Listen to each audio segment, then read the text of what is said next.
So hello everyone, welcome back to the channel once again. आज के इस video में हम लोग अगेन स्पीड कंट्रोल और थ्री फेज इंडक्शन मोटर के टॉपिक को ही कंटिन्यू करेंगे। अगर किसी ने शुरुआत की वीडियोस तो नहीं देखी है तो please I would request go and watch the videos, ताकि एक अच्छा अंडरस्टैंडिंग डेवलप हो पाए आपको इस टॉपिक पे। तो हम लोग पढ़ रहे थे स्लिप कंट्रोल टेक्निक, उसके अंदर में अपन लोगों ने पढ़ा वोल्टेज कंट्रोल टेक्निक को, ठीक है। और उसी के अंदर में हम लोग का जो दूसरा मेथड है, इसको हम लोग कहते हैं रोटर रेजिस्टेंस कंट्रोल। तो ये under slip control technique, slip control technique, slip control technique इसके अंदर ही आता है, ठीक। तो इसमें अगेन हम लोग वही चीज़ करेंगे। हम लोग क्या करेंगे कि जो स्टेटर का इम्पीडेंस उसको इग्नोर करके हम लोग रोटर का एक सर्किट बनाएंगे। यहाँ पे आपको दिख रहा होगा वो सर्किट, इसमें से ये X2 है, ये R2 है। डैश को भूल जाइएगा, ठीक है, डैश को कंसिडर नहीं कीजिएगा। तो अगेन हम लोग उसी चीज़ का बात करेंगे। जब हमारा जो रोटर है NR वो लगभग NS के बराबर अगर यदि रन कर रहा है तो उसके इसमें S का वैल्यू काफ़ी लो होगा ना। अगर S का वैल्यू लो होगा तो R2/S का जो वैल्यू है वो काफ़ी ज़्यादा बड़ा होगा X2 से। तो उस केस में हम लोग X2 को नेग्लेक्ट कर सकते हैं। तो अगर यदि ऐसा करते हैं तो अपने लोग के पास करंट का एक इक्वेशन बनेगा जिसको हम लोग कहते हैं, करंट हो जाएगा आपका V/Z। तो चूंकि Z जो होता है वो R2 प्लस X2 होता है, SX2 होता है। तो X2 को हम लोग नेग्लेक्ट कर दिए, तो इसका मतलब साफ है जो हमारे पास इक्वेशन निकल के आएगा वो आ जाएगा S/R2। सिमिलरली जो टॉर्क का इक्वेशन बन जाएगा वो क्या बन जाएगा, 3/ω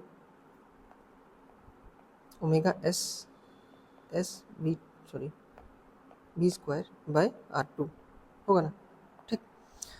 तो हम लोग इसमें स्लिप को कंट्रोल कैसे करेंगे, रोटर रेजिस्टेंस को कंट्रोल करके। तो एक चीज़ यहाँ पे ध्यान रखिएगा, जो रोटर रेजिस्टेंस कंट्रोल जो मेथड है, इट इज़ ओनली एप्लीकेबल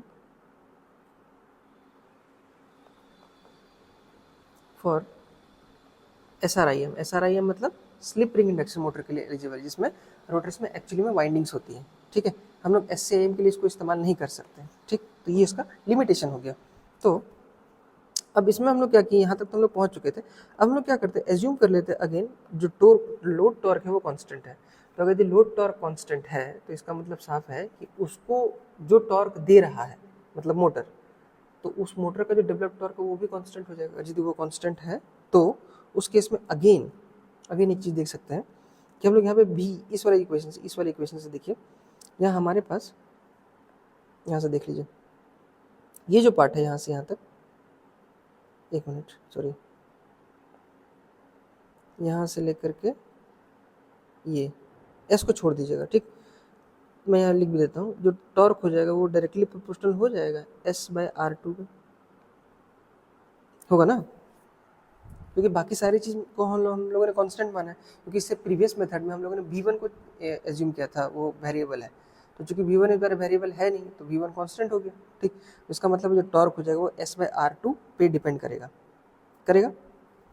तो और चूंकि टॉर्क भी कांस्टेंट है, क्योंकि लोड टॉर्क कांस्टेंट है, लोड टॉर्क इज कांस्टेंट, सो जो टॉर्क होगा वो भी कांस्टेंट हो जाएगा, TL हो जाएगा।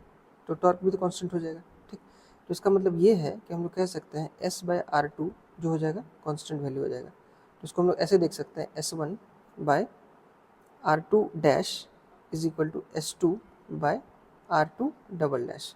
मतलब हम लोग R का वैल्यू को इंक्रीज किए स्लिप रिंग इंडक्शन मोटर, मतलब एक्स्ट्रा रेजिस्टेंस लगाए एक्सटर्नली, तो हमको ये चीज़ मिला। तो ऑब्वियस बात है कि S का वैल्यू वेरी किया ना, तो इसीलिए हम लोग स्लिप कंट्रोल टेक्निक में इस चीज़ को पढ़ते हैं। रोटर के रेजिस्टेंस को वैरी करने से स्लिप वैरी हुआ, और अगर स्लिप वैरी हुआ तो हमारा जो मोटर का स्पीड है वो वैरी हो जाएगा। और यहाँ पे एक चीज़ देख सकते हैं, जो है ये R2 डैश मतलब क्या कह सकते हैं, R2 dash plus R external है ना, यहाँ पे लिखा हुआ है।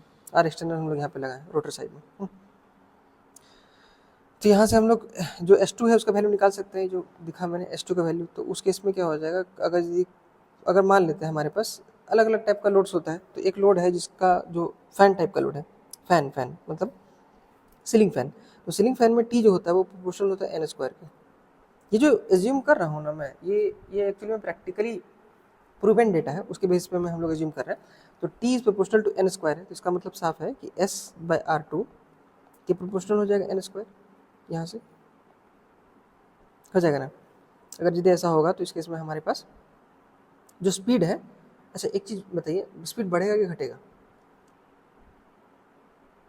स्पीड घटेगा क्योंकि R2 के बढ़ने से S बढ़ रहा है। यहाँ डायरेक्ट रिलेशन है, यहाँ देख सकते हैं ये वाला चीज़, देखिए क्या कर रहा हूँ मैं, यहाँ से देखिए S is proportional to R2 कह सकते हैं ना, तो R2 के बढ़ने से S भी बढ़ रहा है। तो अगर यदि ऐसा होगा तो इसका मतलब साफ है कि NR जो होता है वो क्या होता है 1 माइनस S NS। तो S का वैल्यू बढ़ रहा है ना, तो NR का वैल्यू घटेगा। तो इसका मतलब अगेन ये जो मेथड हो जाएगा ये अपना बिलो बेस स्पीड को ऑब्टेन करेगा। इससे पहले वाला वोल्टेज कंट्रोल टेक्निक, उसमें भी हम लोग जो स्पीड को कंट्रोल कर पा रहे थे वो 0 से लेकर के बेस स्पीड तक कर पा रहे हैं, इसमें भी वही मेथड है। ठीक, इसका ड्रॉबैक क्या हो गया कि in this almost constant value of I is drawn but the resistance of the circuit increases, hence the losses increase. मतलब रेजिस्टेंस इंक्रीज हो जा रहा है सर्किट का, तो इसका मतलब I² R से जो होने वाला लॉस है वो इंक्रीज हो जा रहा है। तो ये अगेन हमारे लिए डिसएडवांटेजेस है। So it can not be used for long time, यहाँ पे लिखा है so it can not be used for long time speed control and also wide range of speed control is not possible.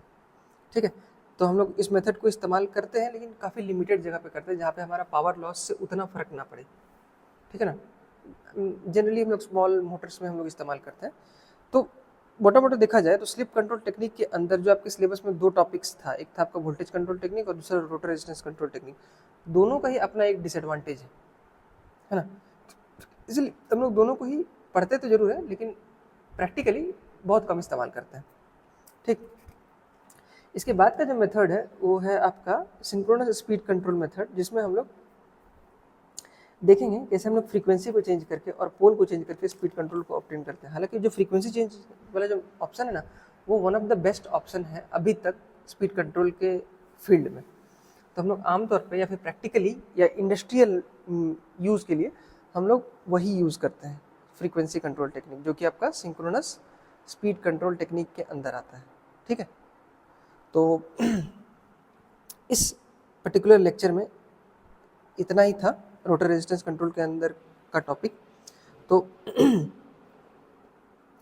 I hope आप लोगों को मैं अच्छे से समझा पाया हूँगा, और अगर आपको कोई भी डाउट है तो प्लीज़ कमेंट सेक्शन खुला है, आप अपना विचार को व्यक्त कर सकते हैं उस पर्टिकुलर सेक्शन में जाकर के। बाकी अगर आपको वीडियो अच्छी लगी तो प्लीज़ उसको लाइक शेयर एंड सब्सक्राइब कीजिएगा। ठीक है, और बाकी थैंक यू फॉर वॉचिंग।